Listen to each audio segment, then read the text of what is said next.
Let's delve deep into history, back to those distant times when boundless forests, rushing rivers, and enigmatic rituals shaped a worldview brimming with spirits, deities, and age-old legends. It was an era when human existence was inextricably linked to nature, representing an integral part of it. On this journey, we will explore the world of Slavic mythology and pagan beliefs to understand the way of life, convictions, fears, and values of our ancestors. This will be a captivating exploration of the past, which will help us better understand ourselves and the roots of our culture. Envisioning the ancient Slavs, we see a people surrounded by endless forests and abundant rivers, where nature was not merely a backdrop, but an essential part of their existence. They chose settlements where mighty oak groves met winding river flows, and the night sky, strewn with stars, served as a symbol of the divine presence. The Slavs, belonging to one of the oldest Indo-European groups, began to settle the territories of Eastern Europe as early as the first millennium before the Common Era. They did not erect grand stone cities, but their wooden settlements, protected by palisades, blended harmoniously into the surrounding forest landscape, as if living and breathing with it. Their lives were closely intertwined with the rhythms of nature, where every phenomenon was endowed with sacred meaning. The rumble of thunder was perceived as an expression of Perun's wrath. The fertile earth symbolized the maternal womb, and the fire blazing in the hearth was considered a blessing from Svarog. The Slavs lived in tribal communities, where elders guided the tribe's life, and belief in spirits and gods determined their daily routine. The wisdom of ancestors was passed down orally, enshrined in legends passed down from generation to generation. They were skilled hunters, adept farmers, and caring herders, aware that every gift of nature required careful handling and respect.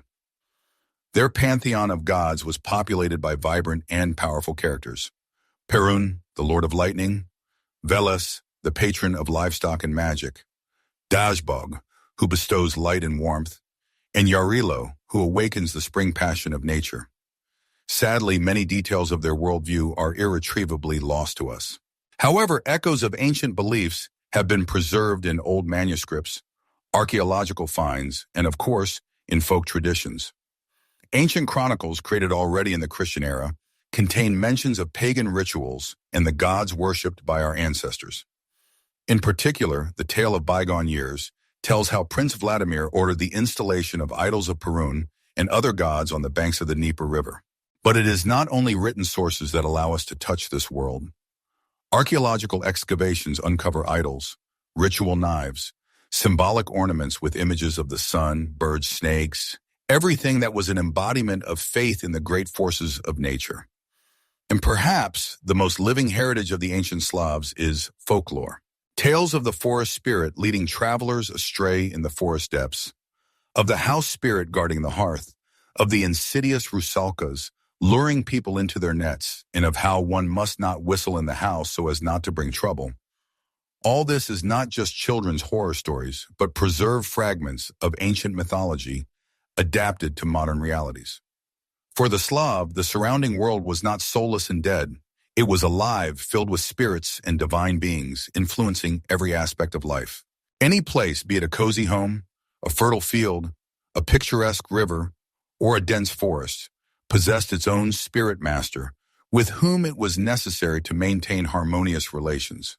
The forest lived its own life, breathed, and within it dwelled the Leshy, mighty and unpredictable, ruling over all the forest beasts. The river was under the protection of the Vodyanoi, a capricious and mysterious creature. The home served not merely as shelter. Within it resided the Domovoi, capable of both providing assistance and causing harm if due respect was not shown. The earth was considered sacred, and disturbing it unnecessarily was unacceptable. The sunrise was greeted as the appearance of a living god, rejoicing in the arrival of a new day. Paganism represented a way of life closely intertwined with nature and its cycles. People sought to appease the gods and spirits by holding festivals that reflected ancient beliefs and rituals. In the spring, young people danced in circles and made sacrifices to Yarilo, invoking fertility upon the earth. In the autumn, they expressed gratitude to Mokosh for the bountiful harvest, and in the winter, they joyfully welcomed Kolyada, celebrating the birth of the new sun. Magic was an integral part of the daily life of the Slavs. Women whispered incantations over water, Men wore amulets protecting them from evil. Healers treated with herbs, turning to spirits and ancestors for help and advice. The Slavs believed that they were not alone in this world, that they were surrounded by forces that could not be ignored, but should be respected and skillfully interacted with. Let us imagine a majestic oak whose powerful roots penetrate deep into the earth, its trunk standing firmly in the world of humans, and its crown soaring into the heavens, lost in the heights. For the ancient Slavs, this was not just a beautiful comparison, but the very model of the universe, its profound essence. The universe was imagined as a living tree, connecting three different levels of existence: Prav, Yav, and Nav. This image did not exist in isolation from everyday life. It determined the way of life, rituals, and even the fate of each person. Every Slav was aware of being part of something greater, understanding that the world in which they lived was not limited to what could be seen with one's own eyes. Above, in the realm of shining light, lay Prav, the abode of the gods. Here reigned Svarog, Orini, the great celestial blacksmith, whose hammer forged the fates of the world. From here echoed the thunderous voice of mighty Perun, striking with lightning those who dared to disrupt the established order. Here ascended Dajbog to the sky, generously pouring out his light and warmth to warm people and their fields. Prav symbolized order and the inviolable law of the universe. The gods could not be seen with mortal eyes, but their presence was felt in every day. A person could turn to the gods for help, offer them gifts, but violating the order established by them meant bringing inevitable troubles upon oneself. Where the branches of the world tree spread out wide lay Yav, the world in which people lived. Here rivers swiftly carried their waters, fields swayed in the wind, wooden houses stood where fires crackled in hearths. It was a world of labor, joy, struggle, birth, and death, a place where the paths of mortals and spirits crossed. Yav was never static. Man lived surrounded by forces that he could not always understand, but invariably felt their presence. The domovoi could hide things or help with household chores if appeased. The leshy could lead a traveler into an impassable thicket if they did not show respect for the forest. The vodyanoi emerged from the river on dark nights to claim a careless fisherman. Treacherous kikomoras hid in the shadows, and at crossroads, one could meet a mysterious wanderer who disappeared with the first rays of the sun, leaving behind only a light haze of fog. The world of humans lived in unison with nature, keenly responding to its changing rhythms. In spring came the time of Yarilo, the young and passionate god of spring frenzy, awakening the earth and hearts. In autumn, Mokosh majestically presided, carefully guarding the harvested crops and the gifts of the earth. In winter, life slowed down, plunging into silence, and the boundary with the other world became more transparent and vulnerable. In the depths, where the roots of the world tree went into darkness, lay Nav, a mysterious world shrouded in darkness and secrets. Here dwelt the souls of those who had departed from the world of the living, ancient spirits and creatures about whom they spoke in whispers by the fire, trying not to attract their attention. Veles ruled Nav, the god of wisdom, magic, and the patron of everything hidden from human eyes. His image was changeable and multifaceted. He appeared as a wise old man with a long beard, or as a mighty beast, or as a writhing serpent. He was the guardian of ancient knowledge, but he did not share it easily or selflessly. There was always a price to pay for possessing wisdom. Nav was not just a place of oblivion and final departure. Deceased ancestors did not disappear forever. They continued to exist in another dimension. They could help the living, send them signs, or appear in dreams, warning them against mistakes. But not only good souls dwelled in Nav. Vampires were born here, capable of returning to the world of the living, dark entities feeding on human fears and weaknesses. When Yuletide came, the boundary between Yav and Nav became especially thin and permeable. The souls of the dead returned to their homes, where their living relatives eagerly awaited them. They left food for them on the table and said kind words, remembering their lives. But at the same time, the world was filled with danger, because evil spirits also went out hunting. Therefore, on Kaliada night, bonfires were lit, burning torches were carried around houses, singing protective songs, protecting against evil forces. For the Slav, there were no clear boundaries between these worlds. They lived in Yav, obeying the laws of Prav, and knew that sooner or later they would transition to Nav. The gods ruled from the heavens, the spirits lived nearby, and the dead watched from the shadows. Everything was closely interconnected. If a person did not honor the gods, their life lost harmony and went awry. If they did not respect the spirits, misfortunes and strife began in the house. If they forgot about their ancestors, their lineage could be interrupted. People tried to live in accordance with the rhythms of the universe, striving for balance. Rituals, holidays, and incantations served as a connecting thread between the three worlds, maintaining their harmonious coexistence. In the very beginning of time, there was neither sun, nor earth, nor water. There existed only an infinite, boundless void, filled with primordial, unspent power. It was a time when even night and day did not yet exist, and the very concept of life was only a slumbering idea. But in this great abyss, will awakened, and from it emerged Rod, the first divine essence, the one who gave rise to all things. He had no human form, knew neither flesh nor boundaries. Rod was the breath of the universe, the very force that transformed nothing into everything. First, he separated light from darkness. For that, they existed as a single entity, inextricably intertwined. But Rod tore them from their embrace, allowing the world to find its top and bottom, day and night, life and death. Thus appeared the first boundary, separating order from chaos. Then he created the first water, the beginning of all rivers, seas, and oceans. The water was alive, flowing freely in the void, swirling, splashing, and shimmering, but it lacked a foundation. Then Rod awakened the first earth. It rose from the depths, pushing the water aside and gaining solidity and form. However, this was not enough for a full life. The world remained cold and still, lacking breath and warmth. Then Rod created the sky, spreading it over the earth like an immense tent to shelter all living things and protect them from the cosmic void. Thus appeared the first boundaries of the universe, defining its structure and form. When everything was ready, Rod begat the gods, so that each of them could fill the created world with their unique meaning and energy. Then came fire and water, opposite but inseparable elements, necessary for sustaining power. Just as Rod had previously separated light and darkness, he now balanced these forces, assigning each of them their place in the universe. But this world still lacked order. It remained chaotic and shapeless, lacking the strength and laws that would guide its development. And then Svarog came to replace the will of Rod. He was the first to take up a hammer and strike the hot metal, forcing it to take on a new form. Svarog did not simply create. He tempered, joined, strengthened, transforming chaos into order, and the formless into something solid and eternal. It was said that the sound of his forging was heard in the very heart of the universe, echoing in every corner of creation. When he raised his hammer, bright flames illuminated the sky, and when he struck, a deafening thunderclap resounded, and waves of mighty power rolled across the earth. It was Svarog who taught humans how to work metal, gave them the blacksmith's craft, and the ability to create things that could withstand the tests of time and the elements. But Svarog was not just a blacksmith and craftsman.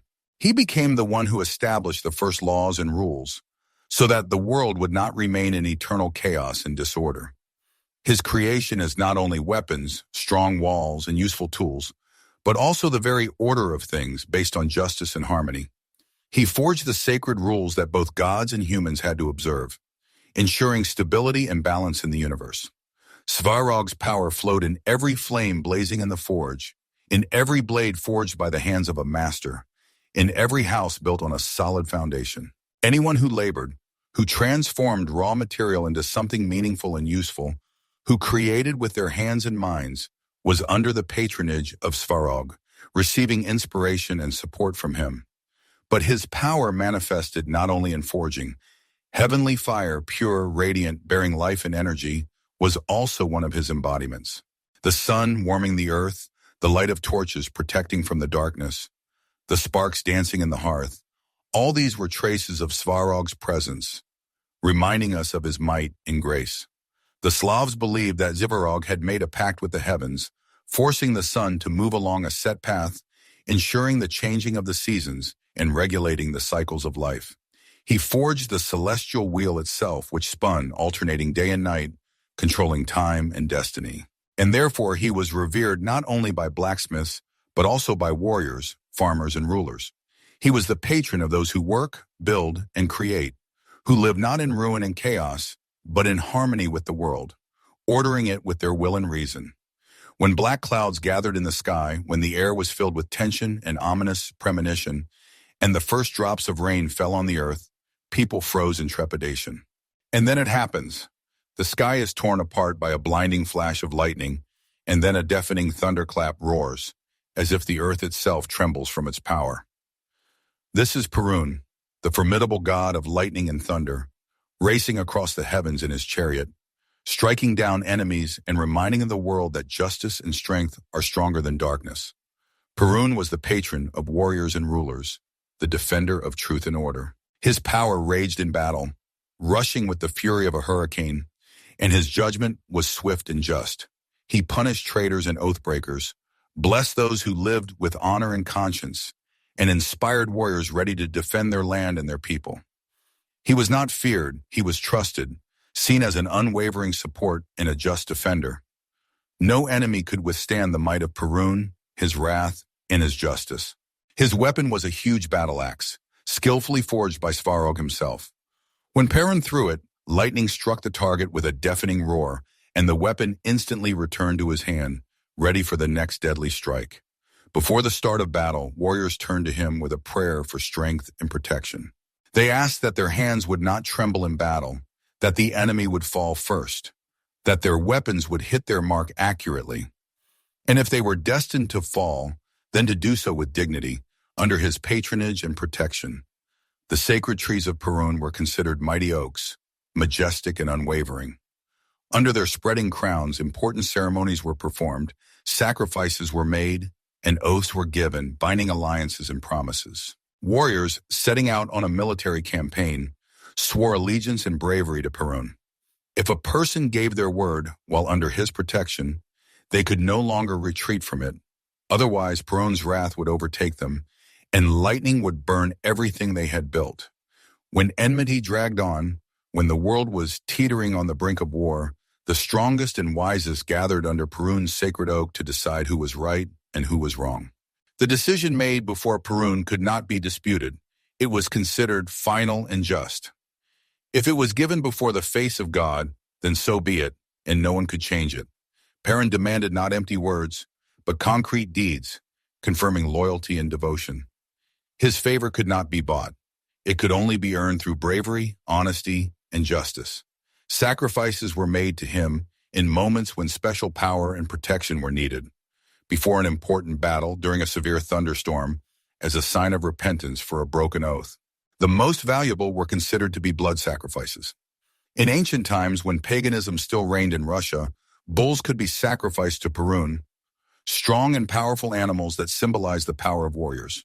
Their blood flowed at the sacred oaks, going into the ground so that the people could ask Perun for protection, victory, and prosperity. There were times when princes, especially before great battles, also made human sacrifices. These could be prisoners of war or criminals, those who had already condemned themselves to death by their actions. They were given to Perun to appease his wrath and ask for help in the upcoming battle. But blood was not always required. Perun also loved the metal from which weapons were made. Swords, spears, armor, everything forged for defense and war could be dedicated to him. Weapons thrown into the fire became a gift to the god, a symbol of readiness to fight for truth and justice. Fire was also a special gift to Perun. Bonfires lit in his honor burned long and high, and various gifts were burned in their flames. Bread, honey, meat. This was a kind of transfer of strength and energy, a sign that people were ready to give up part of themselves if Perun helped them at a crucial moment. And if someone broke an oath given before Perun, then as punishment, they themselves could become a victim. Lightning striking a house was considered a sign that the god was taking what was his, and this was more terrible than any battle. Perun not only struck down enemies, he also gave power to those who were worthy of it. Princes knew that without his blessing, they were just ordinary people, but with it, they were warriors leading the people, capable of great achievements. When Prince Vladimir ruled Kiev, the idol of Perun stood over the city, towering above everyone and reminding everyone that one could only rule with strength, honor, and without fear. People made sacrifices to him in order to earn his protection, and as long as Perun was pleased with his people, peace and prosperity remained on the earth. However, power devoid of justice has no true value. Perun not only punished the weak and defenseless, he could turn away even from the prince if he betrayed his people and abused his power. And then hard times came. Thunder roared over the fortresses, lightning struck the towers, warriors lost their strength, and enemies raised their heads and began their offensive. When a storm raged over the land, when thunder split the heavens and lightning cut through the darkness, it was Perun passing his righteous judgment. But when the storm subsided and the earth was filled with life and grace, when livestock went out to pasture, rivers flowed peacefully again, and merchants returned with successful trade. This was already a manifestation of the power of Veles. If Perun was the thunderstorm, then Veles was the cloud, abundantly watering the earth with rain, bestowing life and fertility. If Perun was a sharp sword, then Veles was a wise word, capable of persuading the enemy before blood was shed. If Perun ruled the heavens, then Veles ruled over the underground secrets, hidden from the eyes of ordinary mortals. He walked freely between worlds, possessing knowledge that no one else could comprehend. Veles was not just the patron of livestock and fertility. His true power lay in understanding the mysteries of the universe, in the wisdom hidden from the uninitiated. He knew the secrets of healing herbs, incantations, as well as the hidden paths leading from the world of the living to the world of the dead. It was Veles who gave people the ability to see beyond the obvious, to understand the hidden, to feel what is inaccessible to the ordinary eye.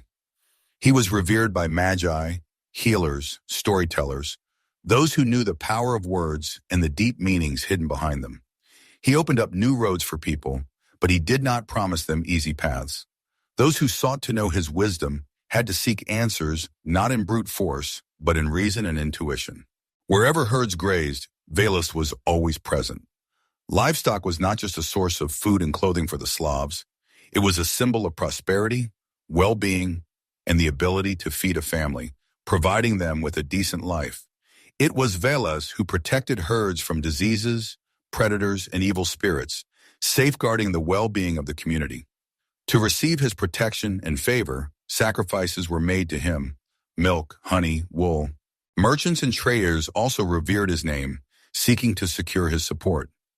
He was the god of successful deals, trade, and even deception if it was for the greater good and did not harm others. Veles could lead a person to wealth and prosperity, but he could also strip them of everything if they were greedy, dishonest, and unworthy. But the main thing that defined Veles was his eternal dispute with Perun. They were different sides of the same force, representing two opposites necessary to maintain balance in the world. Perun ruled the heavens, while Veles ruled the earth and the underworld. Perun maintained order, while Veles generated chaos, from which new wisdom and knowledge were born. Perun punished with a sword, while Veles taught through trials and difficulties. The Slavs said that during a thunderstorm, Perun chases Veles, striking him with lightning because he supposedly stole his wealth.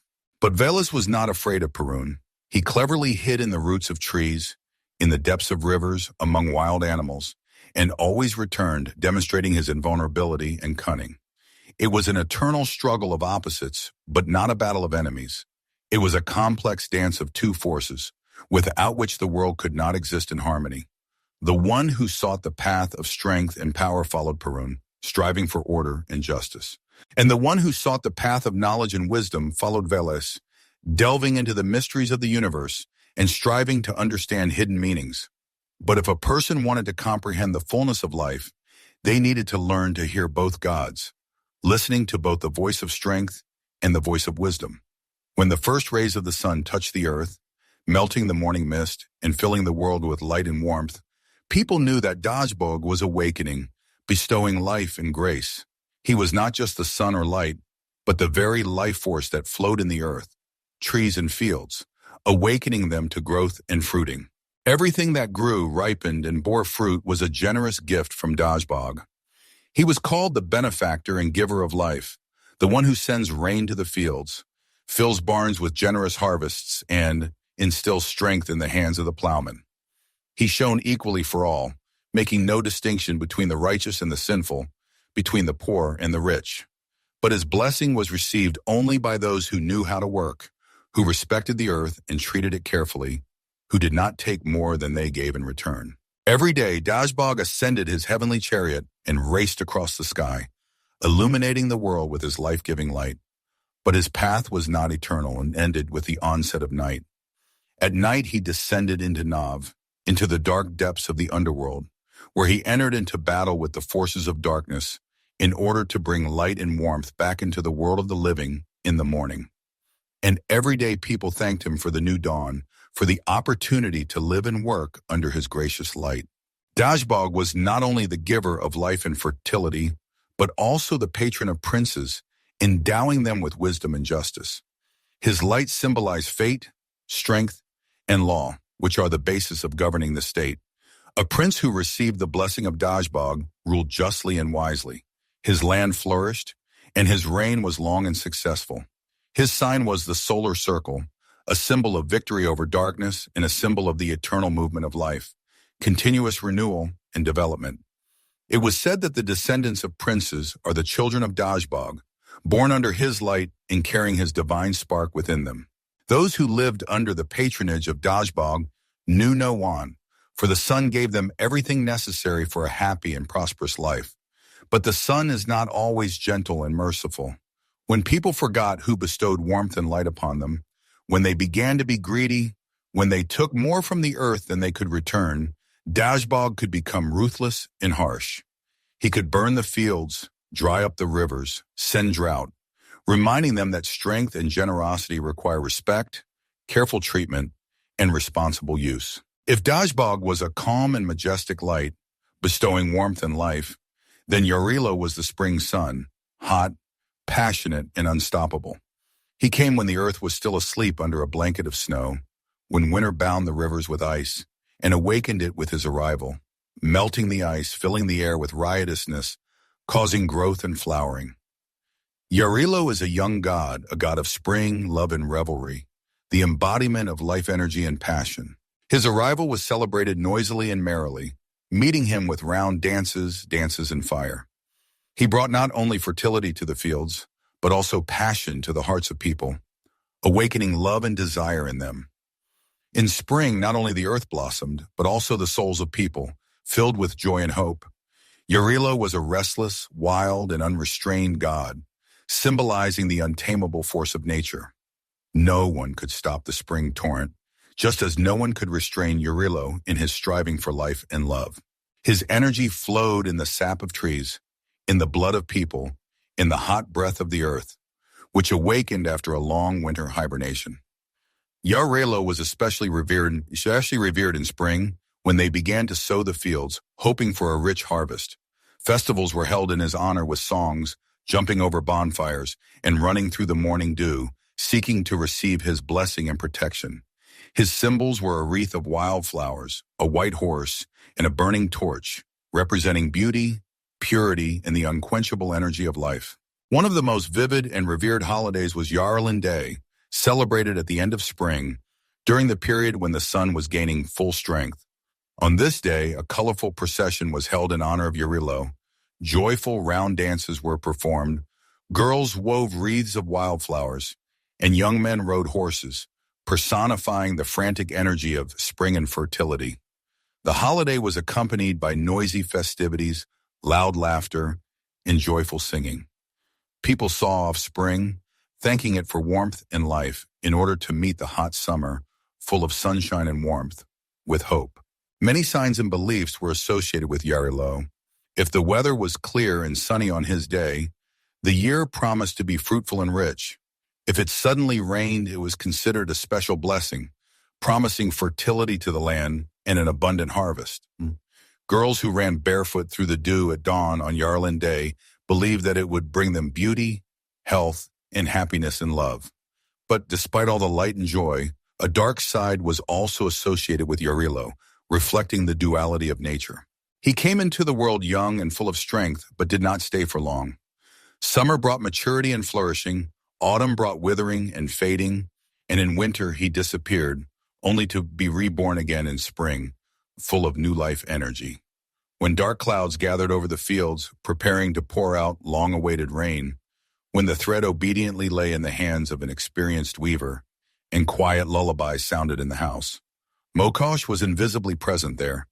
She walked the earth quietly and unnoticed, but all living things felt her gracious presence. Mokosh was the mother of fertility, the patroness of women, and the skillful spinner of human fates. Her skilled hands intertwined the threads of life, creating a unique pattern, and her just will determined who would receive what in this life, happiness or bitter trials, wealth or need. She was not cruel, but always remained fair and impartial. To those who worked diligently on the land and honored it, Sharandan, she granted strength and prosperity. Those who ruined the land, humiliated others, and destroyed all living things were left without her blessing and deprived of her patronage. Mokosh was loved by all who knew the value of labor and understood how important it was to treat the land with care. She was the mistress of fields, rivers, and meadows, the one who gave a generous harvest and protected from crop failure and hunger. In autumn, when the harvest of bread was over, the first sheaves were brought to her, expressing gratitude for the generosity of the land and the rich harvest. In spring, before the start of sowing, women prayed to her for fertility, so that the rye would rise thickly and harmoniously, so that the buckwheat would bloom with lush color, and so that the rain would come in time, watering the earth with life-giving moisture. Her symbol was water, living and pure, giving life to all living things and carrying fate within itself. Washing with spring water on the day dedicated to Mokosh meant cleansing oneself of sins, becoming closer to her protection, and receiving her blessing. It was believed that a particle of her strength and wisdom lived in every spring and in every well. Women affectionately called her Mother Mokosh, honoring her as their intercessor and patroness. She helped women in labor to safely resolve themselves of their burden, protected from troubles and misfortunes, taught secret handicrafts and trades, passing on her knowledge and experience from generation to generation. Girls asked her for a good and happy marriage, wives for happiness and well-being in the house, and widows for protection and patronage. In every thread spun by the hands of a woman, her invisible blessing was felt. Spinning was not just done, it was a special ritual filled with deep meaning. It was believed that the thread of fate of each person passes through the hands of Mokosh, and his happiness and misfortunes depend on how she spins this thread. If the thread turned out smooth and even, it meant that the person's life would go smoothly and without any particular problems. If knots and unevenness were found on the thread, this foreshadowed various trials and difficulties. Her day was celebrated in autumn, after the harvest was completed, expressing gratitude for the generosity of the land. On this day, women did not work or spin, so as not to accidentally confuse their fate and not bring trouble upon themselves. They left milk, grain, and honey as a gift to her, everything that the land generously bestowed upon them. It was believed that on the night before the holiday it was impossible to leave unclean spinning wheels. Otherwise, Mokosh herself would come and entangle the threads, bringing misfortune upon the house. If it rained on Mokosh's day, the year promised to be fruitful and fertile. If the morning began with a thick fog, it was a clear sign of her presence, a promise of protection, prosperity, and well-being in the house. When a spring breeze ran through the flowering meadows, when lovers met under the starry sky, when the ringing children's laughter was heard in the house, Lada, the goddess of love and beauty, was always present there. She came softly and imperceptibly, like a gentle ray of sun, like a gentle wave of a warm sea. Lada is the goddess of love, marriage, and motherhood, the keeper of the hearth, family happiness, and peace. Her name was known to all women, and her blessing was awaited by girls before their wedding, dreaming of a happy family life. Where Lada reigned, there was no place for discord and quarrels. There reigned peace, harmony, accord, and mutual understanding. She was the one who connected loving hearts, who helped spouses live in harmony and mutual respect, who gave women the strength to love, care for their loved ones, and keep the home fires burning. But Lada was never alone. She was always accompanied by Lelia, a youthful, cheerful, and carefree goddess. While Lada symbolized mature and wise love, As strong as an ancient oak, Lelia was the embodiment of first love, the springtime fire in the heart, and the light-hearted dance of happiness. Lelia was the goddess of maidenly beauty, youth, and purity. Her image was associated with wreaths of wildflowers, melodious songs, and carefree laughter. Young women would turn to Lelia when eagerly awaiting a meeting with their betrothed, asking her to send them true love. She answered those who knew how to dream, who were not afraid to open their hearts, who were ready to accept new love with a pure spirit. Summer festivals were dedicated to Lada and Lelia, when nature blossomed in all its glory, when the world was full of life, warmth, and light. Kupala night was one of the most important and revered holidays in their honor. On this magical night, young women wove beautiful wreaths from wildflowers and set them afloat on the water, believing that if a wreath sailed far away, they would soon meet their beloved and get married. Lelia was invoked in round dances. People jumped over cleansing bonfires, asking her to grant them happy love. Young people played hide and seek, symbolizing the search for their soulmate, and bonfires burned all night, illuminating the faces of those who were sincerely seeking their happiness. But love is not only passion and attraction, it is also loyalty, care, and understanding necessary for creating a strong and happy family. Here, Lada, the goddess of the family hearth, reigned. Wives prayed to her that their husbands would be faithful and loving, that their children would grow up healthy and happy, that peace, harmony, and prosperity would reign in the home. Doll's amulets, symbolizing maternal care and protection, were placed in her honor.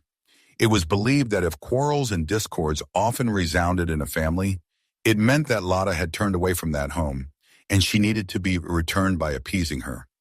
To do this, the mistress of the house lit a consecrated candle, placed fresh honey and bread on the table, symbolizing abundance and prosperity, and with sincere prayer asked the goddess to bless her family again, to return peace and love to it. The Slavic pantheon was not limited to the great gods ruling the sun, thunder, and fertility. There were other lesser-known divine forces, no less important for maintaining harmony and balance in the world. They controlled the winds, fire, and nightlight, connected different worlds, guarded borders, and preserved mysterious knowledge. Each of them, Stribog, Simargl, and Horus, occupied their special place in this world, had their own laws, and performed their unique role. Without them, the world would not be as our ancestors knew and loved it. When a sharp gust of wind swept across the fields, when sailors caught a favorable breeze filling the sails, when a hurricane raged, sweeping away everything in its path, it was the breath of Stribog. He was the father of all winds, the master of the air, and the ruler of the element that no one could see with their own eyes, but everyone felt its power. It was said that he lived at the edge of the earth, where the world touched the vast expanses of the cosmos, from where all air currents originated. He could be gentle and light, bringing coolness on a hot day, but in an instant, he could turn into a raging storm, trampling crops, capsizing boats, and felling forests. Warriors would invoke Stribog before the start of campaigns, asking that a fair wind carry their ships to the shores of enemies, helping them to win victory. Farmers would beg him not to scatter crops, not to destroy the harvest, and not to leave them without food. Stribog was not a merciful or predictable god. He came when he wanted and left when he decided, paying no attention to the requests of mortals. He was not appeased with sacrifices. He was simply heated, people trying to understand his will, realizing that chaos and order, ruin and hope were in his power. Fire could be both a friend and an enemy at the same time. It warmed on cold winter nights, cheerfully blazed in hearths, giving warmth and comfort. But in an instant, it could turn into an indomitable flame, capable of incinerating entire villages, leaving behind only ash and ruins. Simargl was the deity who controlled this dangerous force, controlling the fire and directing its energy in the right direction. He was represented as a fiery winged dog, a powerful creature capable of carrying light and warmth, but in anger turning into a scorching flame, destroying everything in its path. He vigilantly guarded the borders between different worlds, stood on the threshold of Yav and Nav, being a kind of guard who did not allow dark forces to penetrate where they did not belong. It was believed that Simargl was the protector of the home, a zealous guardian of the sacred fire, which cannot be extinguished without due respect and reverence. His flame was pure and sacred, symbolizing purification and protection. It burned on altars during important rituals, cleansed souls from defilement, and drove away evil spirits, protecting people from their machinations. But if someone angered Samargal, the fire could turn into a terrible curse, bringing destruction and death. Houses burned, entire forests turned to ashes, crops were destroyed, leaving people without livelihoods. Therefore, people always revered Samargal, throwing sacrificial grains, honey, and pieces of bread into the fire, everything that reminded of life, which he could both protect and destroy in an instant. If Dashbog ruled the daylight, then Horus was his night shadow, the deity of moonlight and nighttime. He did not shine as brightly as Dashbog, did not warm the earth with his warmth, but illuminated the path for those who were not afraid of the darkness and preferred to wander at night. It was said that he slowly rolled his silver chariot across the heavens, decorating the darkness with shimmering stars and illuminating the world with mysterious moonlight, not allowing the darkness to completely engulf the world. His light was soft and mysterious, penetrating the hearts of poets, wanderers, and sorcerers who sought answers not in obvious things, but in hidden meanings and secrets of the universe. Horus was the god of knowledge, mysteries, and transitions between different worlds. When night enveloped the earth with its dark shroud and shadows stretched out in long and bizarre silhouettes, the hour of horrors arrived. He did not bring open signs and did not give strength to warriors, but his quiet whisper could be heard by those who sought wisdom in the stars, trying to unravel their secrets. Wind, fire, and moonlight. Without them, there would be no world as the Slavs knew it. They did not rule human destinies directly, but gave people various trials, tested their strength, and helped those who knew how to feel their power and use it correctly. Stribog gave a fair wind to travelers, helping them to reach their goal. Samargal guarded the home and the lives of people from troubles, and Horus led those who were not afraid to look into the unknown and learn the secrets of the universe along the night road. These were the deities who were rarely called by name, but whose power was felt every day, experiencing its influence on oneself. In every corner of nature, in every home, and in every river or field, there lived various spirits, creatures invisible to the ordinary eye, but always present nearby. They could not be seen, but their influence was felt everywhere, affecting people's lives. They could help if treated with respect and reverence, but they could also be angry if they were forgotten or someone tried to deceive them. They were the guardians of this world, maintaining its order and harmony. Some of them were friendly and peace-loving, others were capricious and unpredictable, but each had their own special power over a certain part of human life, influencing it. Each house had its own domovoi, a good spirit guardian who kept order, protected the home from troubles, and cared for the household, protecting them from evil. He was not just an invisible guest, but a full member of the family, its secret protector and patron. It was believed that the domovoi usually lived behind the stove, under the floor, or in the hallway, carefully observing how the owners of the house behaved, and depending on their behavior, helping them or, on the contrary, harming them. If there was harmony in the house, if people respected each other, worked honestly, and lived in harmony, the domovoi helped them in everything, protected them from troubles and misfortunes, prompted the mistress where to find a lost thing, and warned of impending misfortune. But if quarrels began in the house, dishonesty, greed, and disorder manifested themselves, the domovoi could become very angry with the negligent owners. Then he began to make noise at night, hide things, scare the residents with various sounds and rustles. In the worst case, he could even leave this house, and then it became empty, unhappy, and defenseless against evil forces. If at night you hear light footsteps, a barely perceptible creak of the floor, or quiet rustles in the house, it meant that the domovoi was checking to see if everything was in order and if nothing threatened his wards. If he touches you gently in a dream, then expect good news. And if he pulls your hair, then an unpleasant conversation is coming, which may bring disappointment. If a domestic cat stares into emptiness and behaves restlessly, It means that the domovoi is dissatisfied with something, and you need to try to understand the reason for his discontent. Before an important and long journey, the domovoi was always asked to bless the path so that it would be safe and successful. To do this, they left him a little food in a secluded place, expressing their respect and hoping for his help. Also, one cannot fail to mention the proverb that is well known to this day: do not whistle in the house, there will be no money. This proverb is closely related to the belief in the domovoi and its influence on the well-being of the family. It was believed that whistling disturbs the domovoi, disturbs its peace and irritates it, and can also attract unclean forces into the house, which will take away luck, prosperity, and well-being. The wind caused by whistling symbolized anxiety, ruin, and instability, which could negatively affect the financial condition of the family. For the Slavs, the forest was a living, breathing world, full of secrets and mysteries, where every tree, every beast, and every path had its own spirit guarding it. The lord of all this forest kingdom was the Leshy, the guardian of the forest, its master and ruler, possessing immense power over all its inhabitants. The Leshy was a changeable and unpredictable creature. He could be as huge as an ancient tree, or he could become as small as a forest gnome. He could walk without leaving a trace, or he could suddenly turn into a tree or a wild animal, misleading careless travelers.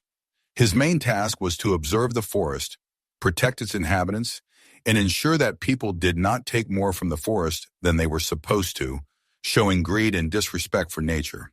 If a traveler respected nature, asked the forest permission to enter its domain, did not destroy trees unnecessarily, and left no trash behind, the forest spirit or Leshy might help them. He could lead them to the desired location, point out a trail rich with game, and grant a successful hunt. But if a person behaved greedily, carelessly broke branches, littered the forest, and damaged it, then the Leshy would confuse the roads, lead them in circles, scare them with strange voices and ominous laughter, emanating from the depths of the thicket. If all the birds and animals in the forest suddenly fell silent, and an ominous stillness descended, it was a sure sign that a Leshy was nearby, and it was best to remain quiet so as not to anger him with one's presence. If a person got lost in the forest, walked in circles, and constantly returned to the same place, it meant that the Leshy was leading them astray, confusing their path with his magical charms.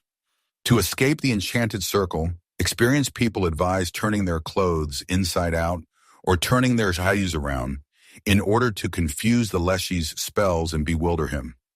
If, at night, a strange laugh, a quiet whisper, or a heavy stomping was heard in the forest thicket, but no one was visible, it was the work of the Leshy, who was amusing himself by scaring lost travelers. He did not always wish harm. Sometimes he was simply playing, testing people's courage and ingenuity. To appease the Leshy, people would leave him a small piece of bread, a little salt, or a few coins, especially if a hunter or woodcutter was heading into the thicket for a long time. Also, to ward off misfortune, people would knock on wood, reciting special incantations. It was believed that good spirits of the forest lived in the trees, and the Leshy was their master. So knocking on wood attracted their attention and ensured protection. It could also be a sign of respect for the Leshy so that he would not interfere with their journey or send troubles their way. If the forest was the realm of the Leshy, then the waters belonged to the water spirit, known as Vodyanoi. He dwelled in the dark depths of rivers, lakes, and swamps, knew all the secrets of the underwater world, controlled the currents, and decided whom the water would embrace and whom it would reject, not allowing them to approach. And next to him, in the coastal thickets of reeds and underwater grottos, lived the Rusalki, mysterious creatures. Beautiful and lithe, with long flowing hair, they could lure a person into the water, could help in a moment of need, or could become the cause of imminent disaster. Foreign to the land, but native to the water element, they remained an eternal enigma, both alluring and dangerous to people. The Slavic people believed that every river, every lake, and every swamp had its master, the Vodyanoi, who controlled its waters and all its inhabitants. He was not inherently good or evil, he was simply the sovereign, and if one could find common ground with him and establish a friendly relationship, one could receive his patronage and protection.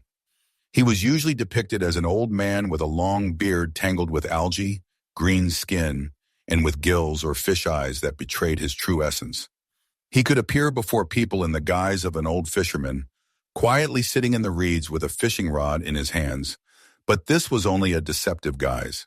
His true power and authority were hidden in the dark depths of the waters.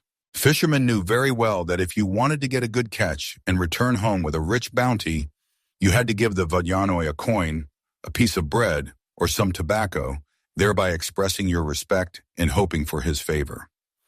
If a boat suddenly didn't want to move, as if held by someone's invisible hands, it was best not to anger the Vodyanoi, but immediately offer him a sacrifice to appease his wrath. But the most terrible thing the Vodyanoi could do was drag a person into a whirlpool, condemning them to certain death. It was said that he liked to come out of the water at night and look for a new soul for himself, drowning careless travelers and taking them to his underwater kingdom, replenishing his retinue. He especially hunted for people with uncovered heads. If a person went to the river without a head covering, the Vodyanoi could easily drag them into the water, taking advantage of their carelessness. If the water in the river suddenly became dark and cloudy, covered with ripples even in windless weather, it meant that the Vodyanoi was somewhere nearby and you had to be careful. If the fish stopped biting and the nets were constantly torn, it meant that the master of the river was very angry and you needed to appease him urgently to avoid more serious troubles. Swimming in the moonlight was considered extremely dangerous, as the Vodyanoi could pull a swimmer into the depths and drown them. If strange splashes are heard in the quiet water at night, unlike ordinary fish, it is none other than the pranks of water spirits, entertaining themselves in this way.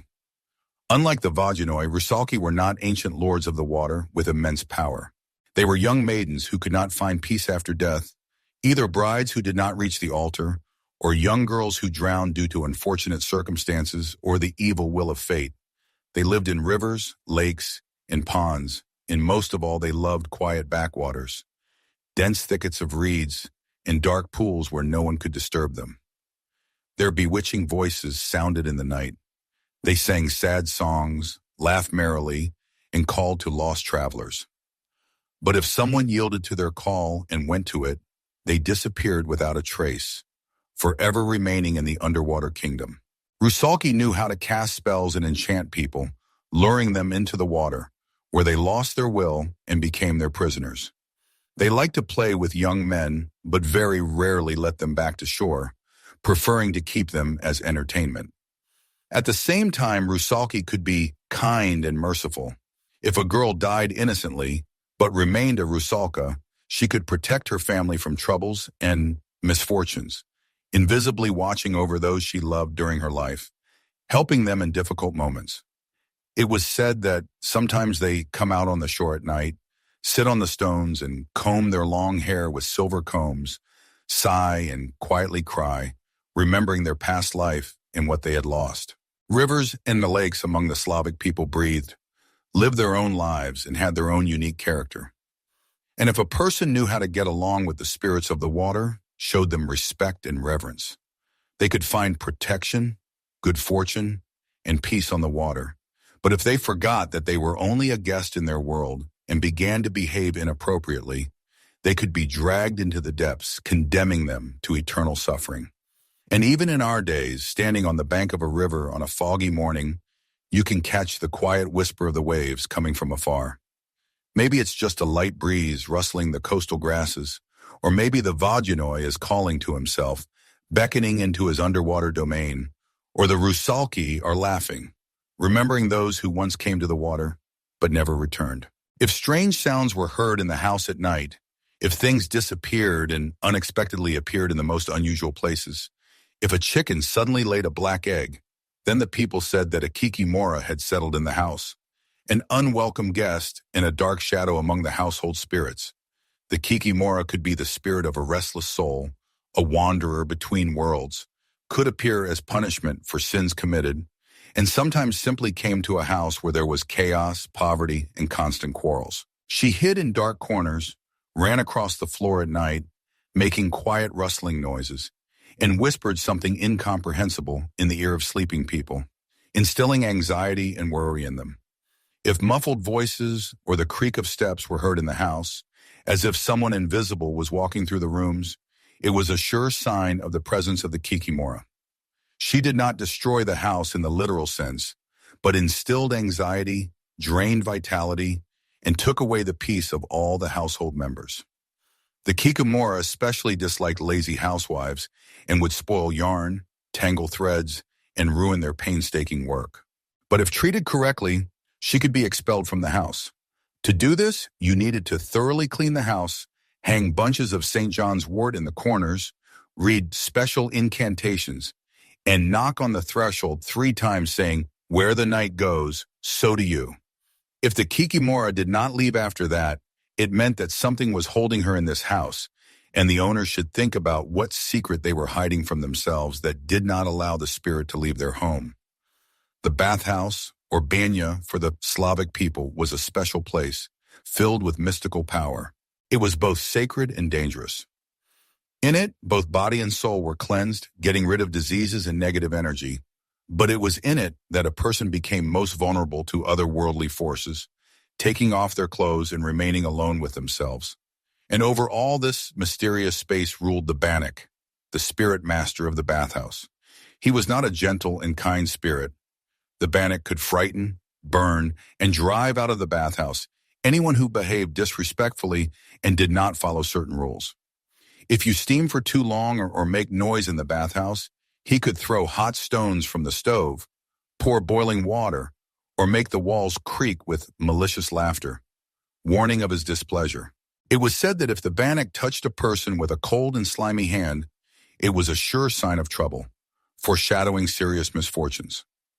If the steam in the bathhouse suddenly became thick as milk, it meant that the Bannock was unhappy with something, and you needed to try to appease him in order to avoid his wrath. Therefore, a small treat was always left for the Bannock in the bathhouse, a piece of bread, a little salt, and sometimes ashes, so that he would not be angry and harm people. But the Bannock was not only an evil and vengeful spirit, he could predict the future, helping to learn one's fate. Girls would tell fortunes in the bathhouse about their fate, burying themselves before the stove and asking, "What should I expect in the future?" If the spirit touched them with a warm palm, then expect happiness and good luck. And if with a cold hand, then prepare for misfortune and difficulties. But it was especially dangerous to go to the bathhouse during Sviatki, a special period of winter holidays that lasted from Christmas to Epiphany, when the boundaries between worlds became thin and permeable. At this time, evil forces came out, and people became especially vulnerable to their influence. It was said that the Bannock became especially evil and unpredictable during these days.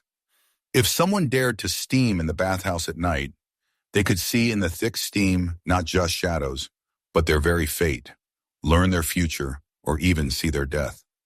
Outside the house and courtyard reigned the Dvorovoy, the spirit patron of the courtyard and livestock.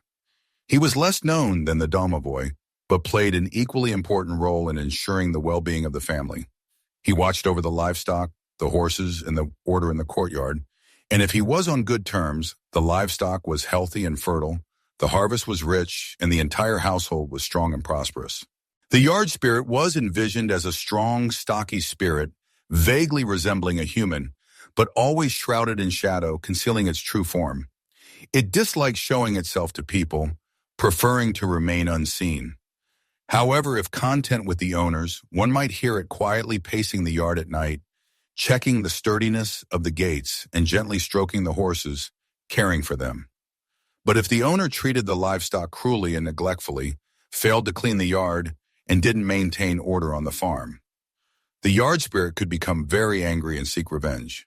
Then, inexplicable illnesses would befall the livestock, lameness in horses and cows would occur, the harvest would spoil, and chaos would reign on the farm. The yard spirit especially disliked lazy and irresponsible shepherds who didn't care for the flock. It might tangle the reins, frighten the horses, emit an ominous whistle, or envelop the flock in a thick fog, leading the livestock astray. To appease the yard spirit and regain its favor, a bowl of fresh milk or a piece of fragrant bread would be left in a dark corner of the barn, expressing respect and acknowledging wrongdoing. And if someone moved to a new place of residence, They always invited the yard spirit to come along so it could continue to protect their household, bring prosperity, and defend against misfortunes.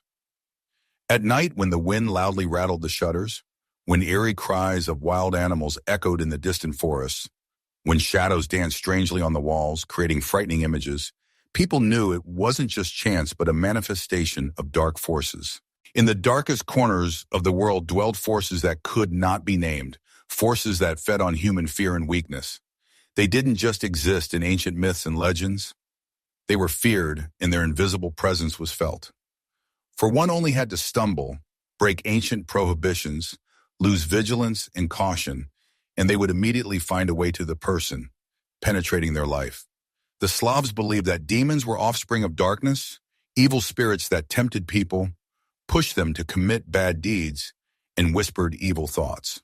They lived in dark corners, in dusty attics, abandoned places, but especially loved to hide in a person's head, in their doubts, fears, and weaknesses, gradually subjugating them to their will.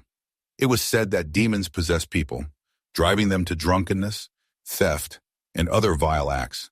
If a person began to behave strangely and inappropriately, to rage, laugh for no reason, or suddenly fall into anger, it meant that a demon was already sitting on their shoulders, whispering all sorts of nasty things in their ear, inciting them to evil deeds. They were especially afraid of black demons, evil creatures that cause various troubles, ruin crops, and cast spells on people and livestock. They could be summoned by evil sorcerers to perform their dark deeds, but even then the demons themselves obeyed no one, distinguished by their willfulness and treachery. If angered, they could destroy even their master, turning their wrath against him. It was said that the best way to get rid of a demon was laughter. If a person didn't succumb to fear, but laughed in the face of the unclean force, then the demons immediately lost power over them and retreated. But most importantly, don't listen to their flattering whispers. Don't let them enter your mind, and don't give in to their temptations. If demons were creatures of chaos and destruction, then vampires are those who were once human but couldn't leave this world after death. The Slavs believed that not every death marked the end of earthly existence. Those who were cursed, died with heavy sins on their souls, committed suicide, or didn't receive proper burial rites, might not pass into the world of the dead, but remain between worlds. Such souls became restless and turned into malevolent vampires, tormented by a thirst for blood. They didn't lie quietly in their graves, but rose from the earth at night and roamed in search of living blood to quench their eternal hunger. They weren't like Western vampires who possessed an aristocratic appearance and refined manners.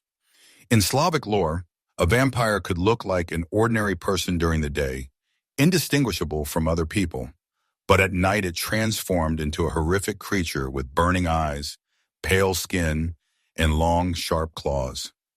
Vampires were especially feared during Christmastide, when the boundary between the world of the dead and the world of the living became particularly thin. They could be encountered at crossroads, at cemetery gates, in remote and abandoned places where no one lives and where people rarely venture. To prevent a vampire from returning from the grave and continuing its evil deeds, it was buried face down, its hands and feet were tied, an aspen stake was driven straight into its chest, and sometimes its head was even cut off and placed between its legs so it couldn't find its way back to the world of the living. If a vampire was already roaming the earth, sowing fear and terror, it should be found as soon as possible and burned to ashes so it would no longer harm the living. But the most frightening thing was meeting a loved one who had already died and left this world.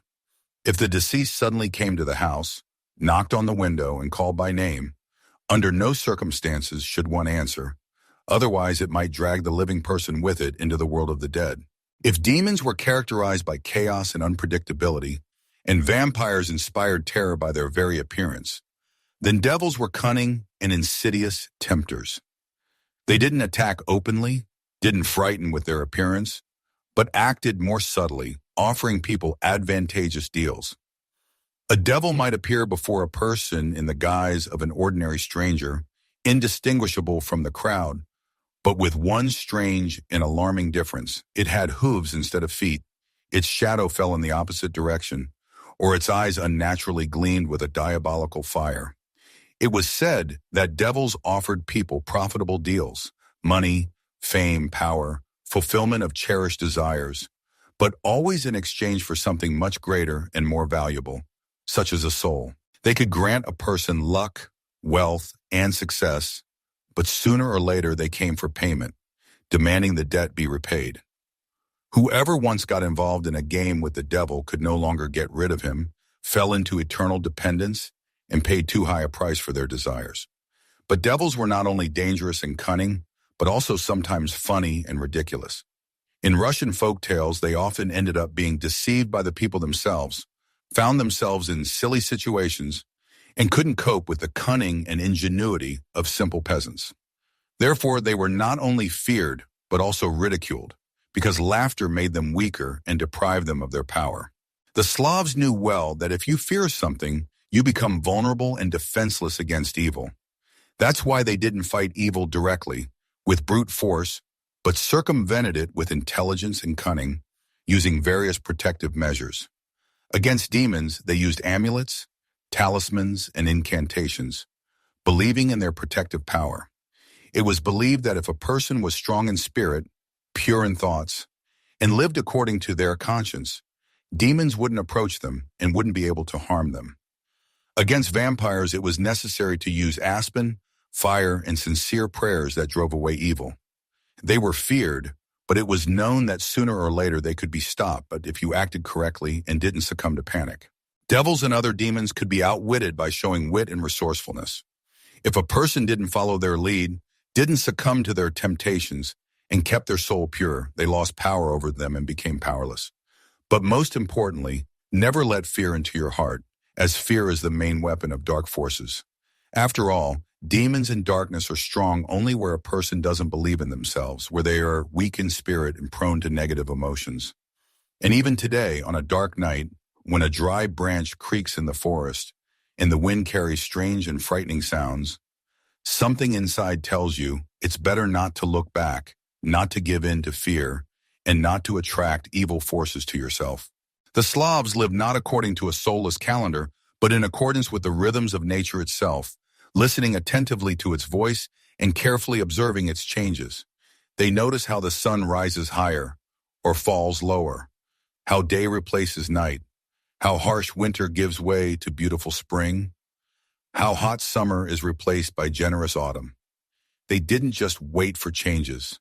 They solemnly celebrated them, met them with joyful songs, merry bonfires, delicious treats, and the performance of ancient rituals, in order not just to live their lives, but to keep pace with its eternal cycle, feeling part of this great process. They believed that everything in the world is inextricably linked. Humans, animals, spirits, gods, and even time itself form a single whole. The year went not by numbers and dates, but by living and significant events. The birth of the sun, the arrival of long-awaited spring, the height of hot summer, the gathering of a bountiful harvest, and the fall of the first snow. Each of these important stages was marked by its own special rituals, which helped to maintain harmony in the world and ensure the well-being of people. One of the most important concepts in Slavic culture was the annual cycle, a representation of the eternal cycle of life and nature, which passed through four main points, closely connecting humans with the entire universe. And each of these points was marked by great and revered holidays. The longest night of the year was considered to be the night of the winter solstice, when darkness reached its peak, and it seemed that it was winning a complete victory over light. But it was at this turning point that new light was born, giving hope for rebirth. This is how the Slavs perceived the holiday of Kolyada, a time when the old sun died, completing its annual cycle, and the new sun was born to become stronger with each day, bringing warmth and light into the world. It was a holiday of renewal, bright hopes, and the beginning of a new year filled with awe and well-being. People believed that on these magical days, the border between different worlds opened, and both good spirits, bringing happiness, and evil forces, seeking to harm, could look into their homes. To protect themselves and their loved ones from evil spirits and attract good luck and prosperity into the home, they organized noisy festivities, lit bonfires, prepared delicious treats, and, with songs, performed the rite of caroling.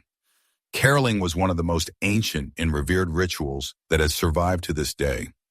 Young people dressed up in masks of various animals, spirits, and mythical creatures went from house to house, singing cheerful songs and asking for treats. Refusing to treat the carolers was considered highly undesirable, as it could bring misfortune for the whole year and deprive the house of luck. To ward off evil forces, animal skulls were hung on the doors of houses, as well as branches of rowan, a tree that has long been considered a reliable amulet protecting against evil. Sometimes people would place embers from the celebratory bonfire on their doorstep, believing it would prevent evil spirits from crossing the threshold and entering their home. Sacred lights were kindled, torches, candles, and grand bonfires, symbolizing the new sun destined to shine brighter each day and bestow warmth upon the earth. In some regions, a wooden wheel, an ancient emblem of the sun, was set ablaze, representing its celestial journey, illuminating the world with its radiant light. On this magical night, fortunes were told, hopes of foretelling the future danced in the air, cherished desires were whispered, and faith bloomed that they would surely come to fruition. Young women would slip a comb beneath their pillows, yearning to glimpse their future husband in their dreams, while housewives peered into the flames of the bonfire, endeavoring to discern what the coming year would hold, whether it would be bountiful and prosperous. Kolyada is not merely a joyous holiday.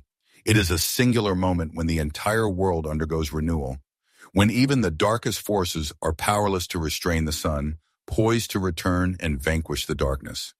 Yet winter did not yield without a fight. Before finally departing and relinquishing its reign to spring, it would unleash its power one last time, sending forth bitter frosts, icy winds, and abundant snowfalls, testing the resilience of the people. But the people knew that spring was near, and that all that remained was to awaken it from its winter slumber, to beckon it to the earth, to grant it the opportunity to display its might. Maslenitsa is a boisterous, vibrant, and joyous festival, brimming with delectable fare, fire, and a solemn farewell to the cold and winter. It was not merely entertainment and a pretext for merriment, but a genuine rite of passage between two realms, the world of cold and darkness and the world of warmth and sunlight, symbolizing the triumph of life over death. The quintessential symbol of Maslenitsa is the rosy-hued blin. They are round, golden, and piping hot, like the sun itself, bestowing warmth and energy. It was believed that consuming as many blini as possible during Maslenitsa week meant absorbing the power of the sun, accumulating energy for the entire year, and securing good fortune and prosperity. Lively folk festivities unfolded in the streets and squares, with fistfights, horseback riding, and gleeful leaps over purifying bonfires. It was a holiday of boisterous and carefree revelry, intended to rouse nature from its winter dormancy and summon spring to the earth. People bid farewell to winter with great ceremony, burning an effigy of Maslenitsa, a colossal straw figure symbolizing the receding cold and darkness. But Maslenitsa is also a time of cleansing and preparation for a new chapter in life. On the final day of the festival, Forgiveness Sunday, people would ask each other for forgiveness for all offenses and transgressions, so as to enter the new year with a pure soul, unburdened by the past and negative emotions. It was said that if you did not forgive your enemy on this day, then grievances would haunt you throughout the year, poisoning your life and hindering you from achieving happiness and success. After Maslenitsa, a new and crucial phase of the annual cycle commenced, the time of spring, awakening, and purification. Winter receded into the past, but remained in memory as a potent force, respected but not feared. Summer was the time of greatest strength, the flourishing of nature, and energetic activity for the Slavs. Nature entered its most exquisite period of blossoming, and the sun ascended higher than at any other time of the year, showering the earth with its warmth and light. The earth swelled with vital heat, awakening all living things, and the rivers and lakes beckoned with their coolness, inviting one to immerse themselves in their waters. At this magical moment, during the shortest night of the year, the world would partially reveal its secrets, becoming accessible to those who know how to see and hear. Thus was born the ancient festival of Kupala, a night of fire, water, love, and ancient magic, tracing its roots to distant times and linked to a deep reverence for the forces of nature. Its origin is closely intertwined with the beautiful legend of Cupola and Kostroma, a brother and sister separated by cruel fate in infancy. It is said that they, unaware of their blood relation, fell in love with a pure and sincere affection. But upon learning the dreadful truth about their origins, Kostroma, in despair, threw herself into the river and transformed into a rusalka, a water nymph, while Kupala, unable to endure the loss of his beloved, followed her, sharing her fate. Thus their names remained in folk memory, and their tragic tale became a symbol of eternal love and regret. In their honor, this magical holiday emerged, symbolizing the inseparable union of water and fire, love and tragedy, life and death, which are integral parts of human existence. This day was closely linked to natural forces and was considered a time when the sun reaches its zenith and the world is filled with special magic and enchantment. People believed that on Kupala night, one could learn their future destiny, cleanse themselves of troubles and misfortunes, attract happiness and good luck into their lives, and even see what is usually hidden from human eyes. On this night, large bonfires were lit, over which people boldly leapt, believing that the purifying flame would burn away all diseases and failures, freeing them from negative energy. If young people jumped over the fire, holding hands tightly, and their fingers did not unclench during the jump, it was believed that they would be together forever. Their love would be strong and unbreakable. Water, too, acquired special power on this night, becoming healing and miraculous. They washed their faces with it to preserve their beauty and health for many years. And girls would set flower wreaths with lit candles adrift on the river, carefully watching where the current would carry them. If the wreath floated far and smoothly, it promised a happy fate, early marriage, and well-being in family life. If the wreath spun in place, then one had to expect various trials and difficulties on their path through life. And if it sank, it was considered a bad omen, foretelling misfortune. But the most mysterious and enigmatic ritual associated with the Kupala festival was the search for the fern flower. According to ancient legend, once a year, on the shortest night, the fern blooms with a beautiful fiery flower, radiating a bright light. Whoever finds this magical flower will acquire great knowledge, be able to understand the language of animals, and even see the future, becoming wise and insightful. But it was said that the fern flower is guarded by powerful evil forces, and only the chosen one, pure in heart and brave in spirit, is destined to find it and safely return, avoiding the wiles of the unclean. Kupala was not just a joyous holiday, but a special time when nature revealed its innermost secrets, and one could feel like a part of a great and harmonious world, filled with magic, love, and the mighty power of the elements. For the Slavs, death did not mean a complete and final end.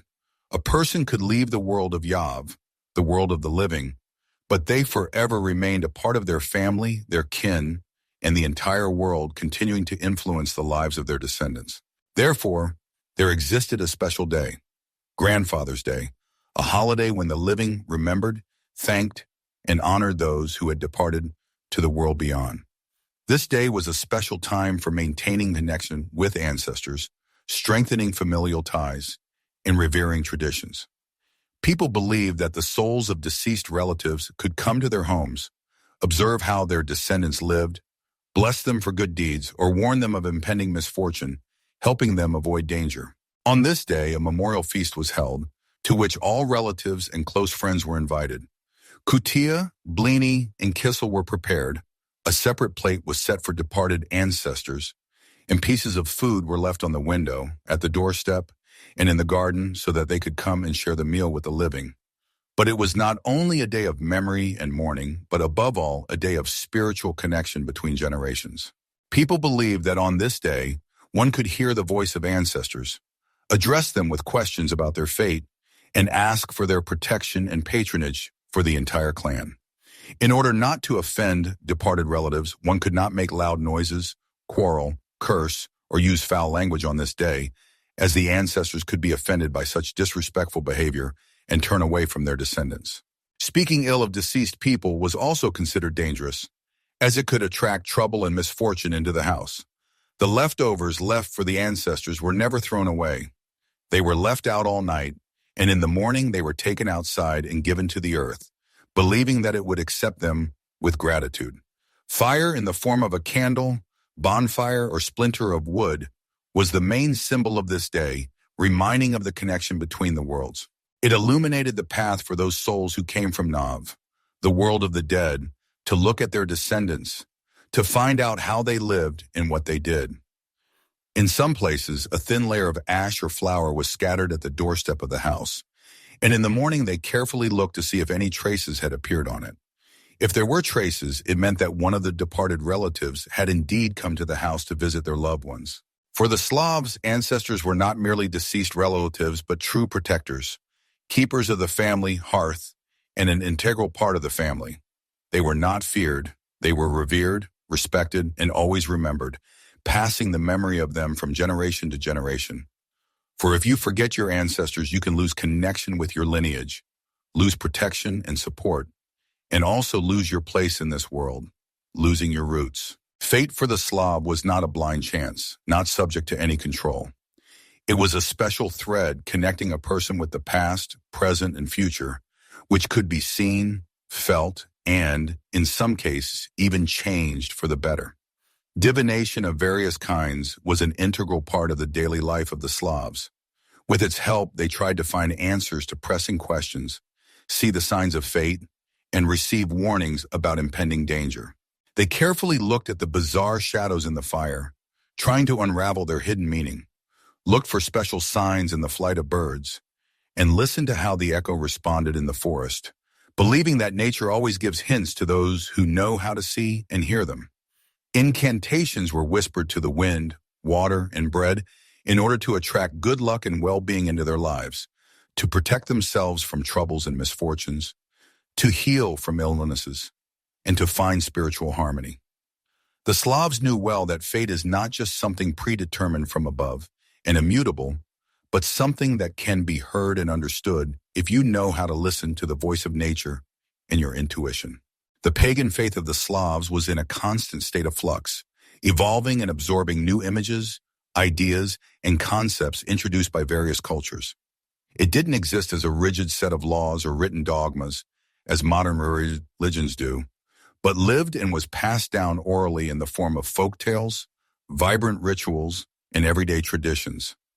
The world, for the ancient Slavs, was animate, filled with various spirits, deities, and mysterious forces that needed to be respected, appeased, and interacted with skillfully. The Slavs traveled a long and thorny road from small tribes dwelling in forests and on riverbanks to powerful federations spread across vast territories stretching from the Baltic Sea to the Black Sea. Their faith developed alongside them, adapting to new living conditions, cultural influences, and the challenges of the times. Slavic religion combined two primary tiers: the great gods, known to many Slavic peoples, and the local spirits, venerated in specific locales.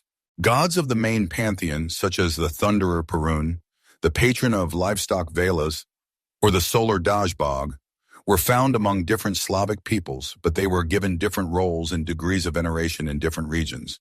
In some lands, the mighty god of thunder and war was worshipped more, while in others, the generous solar deity was favored, and somewhere else, the goddess of fate and fertility, who ensured the well-being of the people, was especially revered.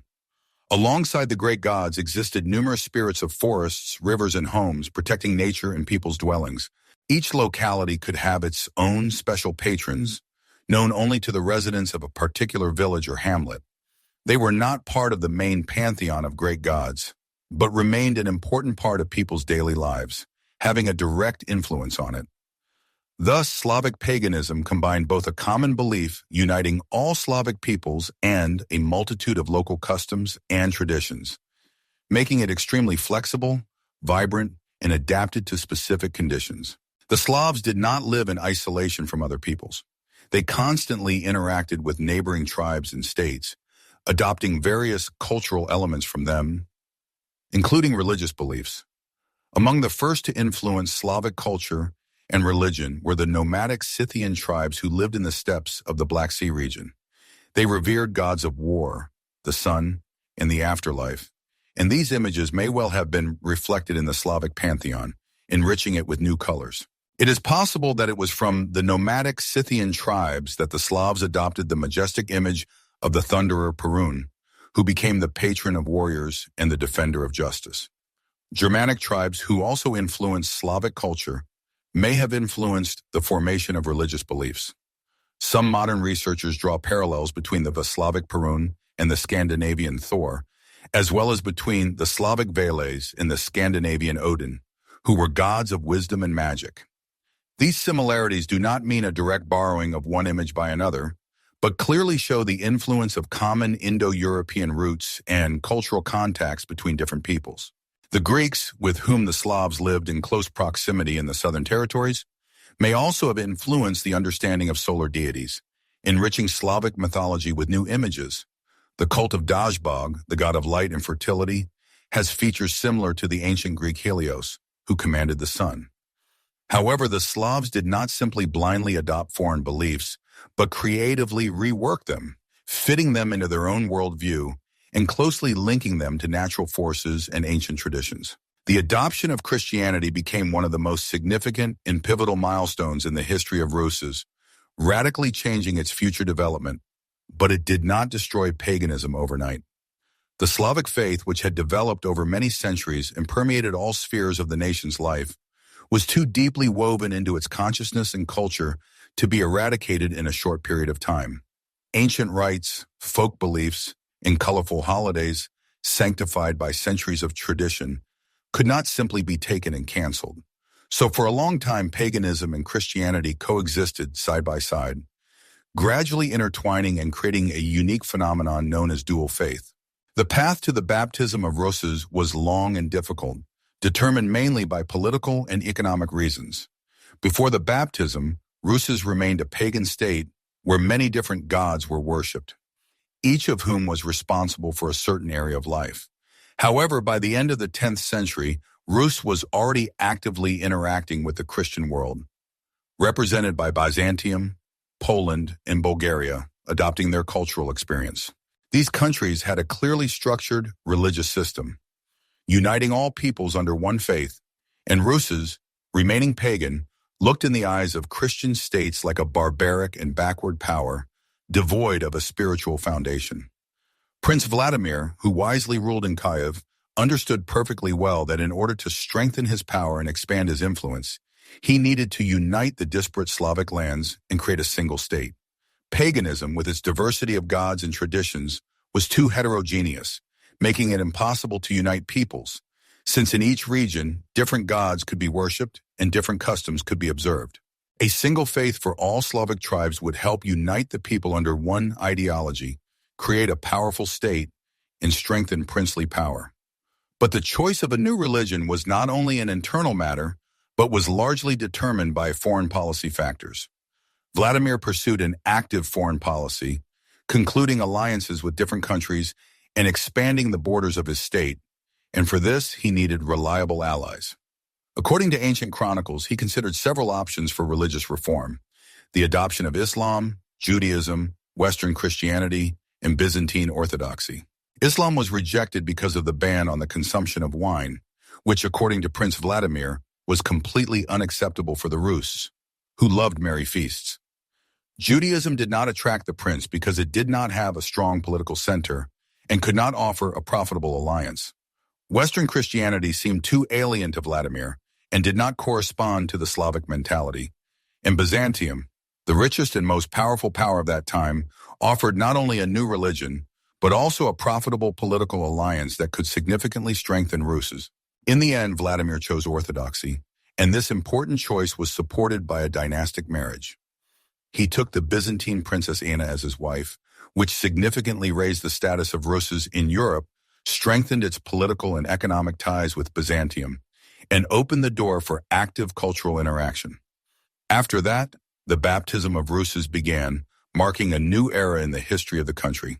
A mass baptism of people was organized in Kiev in the waters of the Dnieper, and then this process spread throughout the country, covering more and more regions. But despite the official adoption of Christianity and the forced eradication of pagan beliefs, paganism did not disappear without a trace, but continued to secretly live among the people, intertwining with the new religion.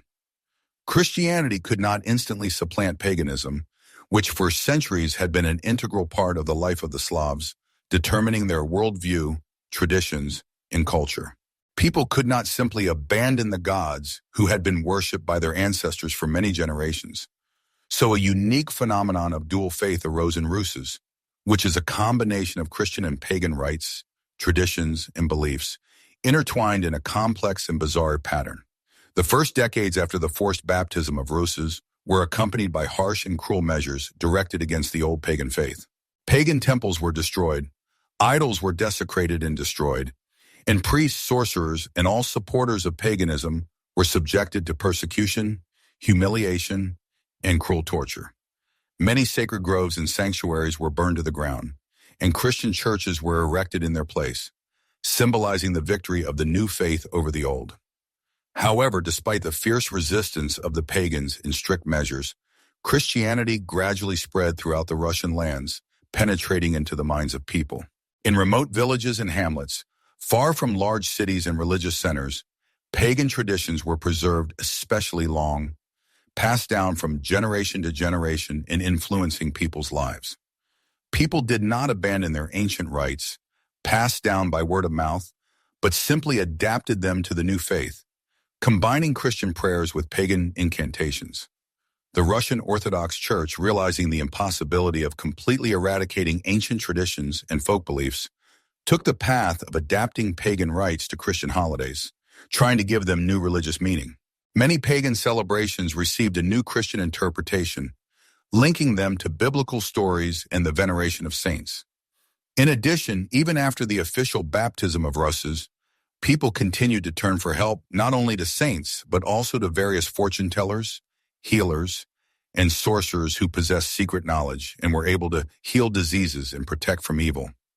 Conspiracies, magical rituals, and folk magic were preserved in remote villages, despite the fact that the church officially condemned such practices and persecuted those who engaged in them. Over time, Christianization became more gentle and flexible, trying to take into account the characteristics of popular consciousness and culture.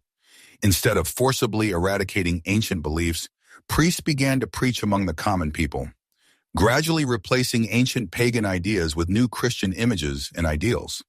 The pagan spirits, who were worshipped by the Slavs, gradually began to be perceived as an unclean force, subordinate to the devil and striving to harm people in every possible way. When Christianity finally came to Russes, the ancient pagan gods did not disappear without a trace from the popular memory, but continued to live in legends, rituals, and folk beliefs, influencing the culture and worldview of people.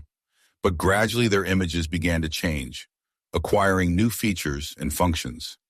The new faith did not simply reject the ancient gods as something alien and hostile, but endowed them with new characteristics, fitting them into the Christian worldview and giving them a new role. Perun, the fearsome lord of thunder and war, wasn't entirely forgotten by the Russian people. Instead, he transformed into the image of the Christian prophet Elijah, who, according to legend, rides across the sky in a fiery chariot and wields lightning bolts, much like the ancient thunderer. The people didn't simply accept Elijah as a Christian saint. They also preserved aspects of the mighty Perun in his image, continuing to revere his strength and power. A very different fate awaited Veles, the god of cattle, wealth, and wisdom, who was also considered the ruler of the underworld and the patron of magic. In the Christian worldview, he appeared too similar to the devil, tempting people and leading them down a sinful path. His association with magic, secret knowledge, and the animalistic nature made him a hostile figure in the eyes of the church, which was battling pagan beliefs. And so Veles, revered by the Slavs as a wise and just god, became a horned demon who tempts people, tries to lead them astray, and lure them into his web. Other pagan gods simply faded from the people's memory over time, dissolving into tales and legends, leaving no noticeable trace behind. Stribog, the lord of the winds, gave way to faceless Christian saints, and Dajbog, the solar deity, gradually merged with the image of God the Father, though his name lingered on in folk proverbs and ancient beliefs, a reminder of the old faith. In this way, the Christian faith, in order to take root on Russian soil and win the hearts of the people, didn't simply renounce the pagan gods, declaring them false and useless. Rather, it creatively reinterpreted their images, transforming them into new characters within the Christian religious worldview and assigning them different functions. While the Orthodox Church persistently sought to completely replace the old pagan faith, the people couldn't simply abandon the familiar holidays, rituals sanctified by centuries, and established ceremonies that formed the basis of their lives. Therefore, the ancient pagan traditions didn't disappear without a trace. They transformed, changed their appearance, and adapted to the new conditions, but continued to exist in a renewed form, passed down from generation to generation. One of the most striking examples of this transformation was the conversion of Kupala Night, a time filled with magic and mystery, into the revered holiday of Ivan Kupala, dedicated to John the Baptist. In pre-Christian times, this magical night was considered a time of special magic, when the forces of nature reached their peak. Water and fire acquired a cleansing power, spirits could reveal hidden secrets to people, and girls would tell fortunes to discover who their future husband would be, hoping to learn his name. The Orthodox Church, realizing its inability to completely eradicate the ancient pagan rituals, decided to associate them with the birthday of John the Baptist, who, according to legend, baptized people in the waters of the Jordan River, cleansing them of their sins. Thus, the ancient holiday acquired a new name and a Christian meaning, but its essence remained the same. People continued to jump over cleansing bonfires, float wreaths with lit candles on the water, and go in search of the magical fern flower, which promised wealth and wisdom. The Trinity holiday also incorporated many elements of ancient pagan rituals associated with the veneration of nature. On this day, girls wove beautiful wreaths from wildflowers and decorated homes and trees with them, while the floors and dwellings were covered with fresh, fragrant grass to appease good spirits and attract prosperity to the home. The church explained this in its own way. The green branches symbolized the descent of the Holy Spirit upon the earth, and the wreaths became a sign of purity, grace, and connection to the divine world. In this way, the ancient pagan cult of nature became an integral part of the Christian tradition, organically woven into it. Apple Feast of the Savior, celebrated in August, also has deep pagan roots stretching back into the distant past. In olden times, people brought the first ripened fruits as a sacrifice to the gods, expressing their gratitude for the generous harvest and asking for future fertility of the land. Christianity replaced this ancient rite with the blessing of apples in the church, but the ritual itself remained the same. People still perceived this day as a time of special gratitude to nature for its gifts and hoped for its generosity in the future. The Christianization of Russes didn't destroy paganism as such, it only changed its appearance, adapting it to the new religious system. Ancient beliefs continued to live in folk culture, closely intertwined with the new religion, creating a unique blend of Christian dogma and ancient pagan traditions. Even after many centuries, echoes of those distant times can be seen in folk rituals, ancient beliefs, and colorful holidays, when the Slavs worshipped their pagan gods and felt their invisible power in everything around them.